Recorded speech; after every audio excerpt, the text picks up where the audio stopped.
Hello students, in this video we see how we can sort the given strings alphabetically in ascending order and print on console. So for this program we use bubblesort method. There are various methods for sorting, but in this example we use bubblesort method. Inside bubblesort method we compare the adjacent two elements, and if there is a need to change the order, we may change it. If there is no need to change the order, then we keep the elements as it is. Means if the elements present inside the array as 5 and 4, then and if we want to sort the elements ascending order, then we want the order as first element we need to small, and then from smallest element to largest element we sort the elements. Then here if we see adjacent two elements are 5 and 4, so there is a need to change the order, and then after changing the order the elements present inside array as 4 and 5, means we swap the values. On this 5 we need to store 4 value, and on the place of 4 we need to store the 5 value. Means we change the location, or we swap the values adjacent to values if there is a requirement. If original values are inside array like 4 and 5, there is no need to change these two values, because these values are already in sorted order, so there is no need to change. If there is a need to change or swap, then only we change those adjacent to values, otherwise we keep those values as it is.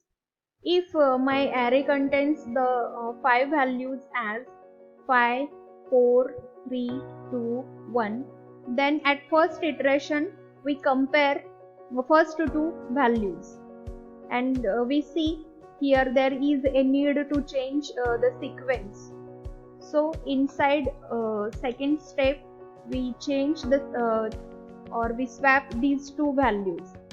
After swapping these two values we go forward, other values are same. Now first two values we already compared. Now in next step we compare next two elements, next two adjacent elements, and if there is a requirement to change the values, then we may change. Now see here the elements are not in sorted order, so there is a need of swapping these two elements. So inside next or on next step we see the values as 4 as it is, and we change 5 and 3. So 3 is here and 5 is here. Now all the other values are same. Now we already check first two values, then second two values we already compare, then go towards the next, we compare the next two adjacent elements. Now we check 5 and 2, and we see here there is again need to change, because these two elements are not in sorted order, so we need to change as 2 here and 5 here. Means we swap these two values, interchange these two values. So 2 comes here and 5 comes here. All other values are same as it is. 3 is here and 1 is here. Now on next step we compare next two values. Means we already compare these two, then these two, then these two adjacent. Now we need to compare these two adjacent values. Now again we see here there is a need to change or interchange, because these two are not in sorted order. So 1 comes on next step, 1 comes here and 5 comes here, because we need to interchange. Now these are in sorted order, 5 comes after 1. So these are now in sorted order. Now we see the values inside array like this. So this is your first iteration. Now there is no need or there are no any further values to compare. We see here first comparison, then second comparison, then third comparison, then fourth comparison. Now there is no more element to compare, no more adjacent element to compare. So we stop here. So this is your first iteration. First iteration completes here, and we see at first iteration largest value will place at its particular place. Means in this 5 elements largest value is 5, and we see after first iteration 5 value is placed at its particular position, at its correct location. So largest value placed here. Now on second iteration there is no need to compare this 5 because its location is fixed. So there is no need to compare this 5 in next iteration. Only we consider these 4 values at second iteration. So again we do from first, compare these first 2 values. Then if there is a need to change, then change. We see here there is a need to change. So 3 comes here and 4 comes here after interchanging. All other array elements are same. So 2 here, 1 here and 5 here. Now on next step 4 and 2 we will compare, and there is a need to interchange the values because these are not in sorted order.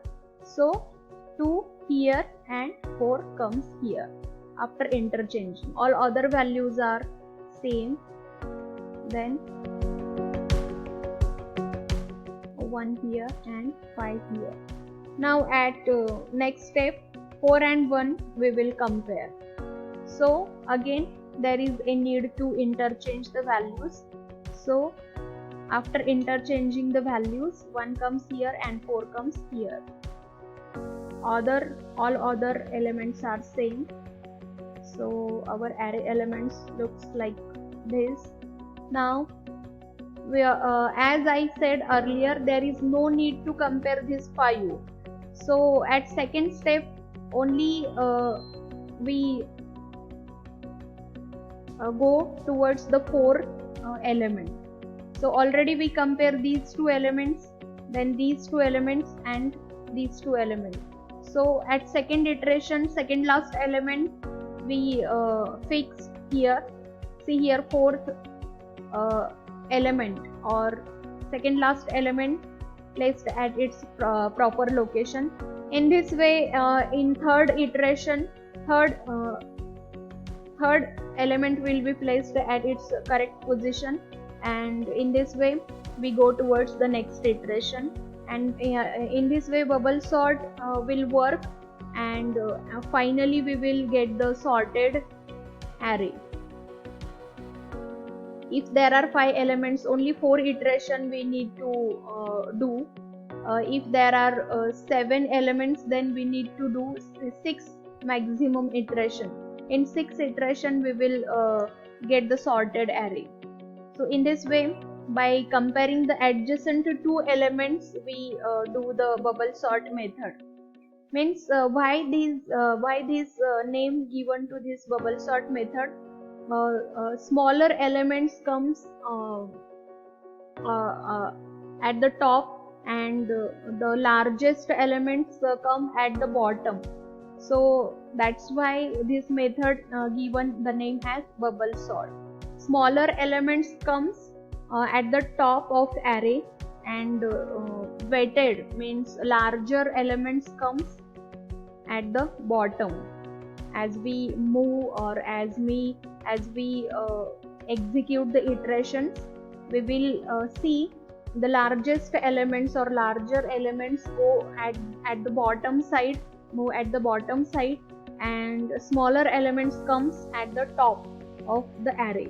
So that's why bubble sort method, this is the name given to this method. So in next video we see how we can implement this bubble sort by using this C# program.